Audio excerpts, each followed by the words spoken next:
ডাগর নয়না হরিণী ব্রাইডকে রিসেপশনে সাজানোর জন্য কিন্তু চলে এসেছি আবার। এসে দেখি আরেক সুন্দরীর দাবি রয়েছে অনেক।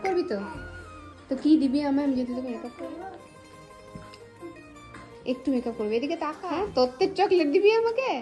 আরে বাবা। তাই পুচকু দীক্ষাকে একটু সাজানোর মতন অভিনয় করে ছেড়ে দিয়েই ব্রাইডকে নিয়ে বসে পড়লাম আসল সাজটা সাজাতে।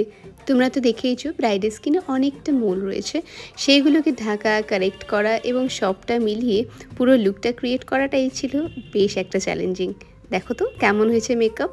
আর তোমাদের যাদের পছন্দ হবে ইনবক্স করো ইনস্টাগ্রামে। প্রথম দিন সাজটাই তো খুব ভালো লেগেছিল, দুদিনের সাজি, তাই জন্য চোখ বন্ধ করে সোহিনীর উপর ভরসা। সাজের কিছুই বুঝি না, সবটাই সোহিনী বুঝেছে। কি সুন্দর ঠ্যাং দোলাতে দোলাতে রিভিউ দিচ্ছে। খুব সুন্দর, খুব সুন্দর।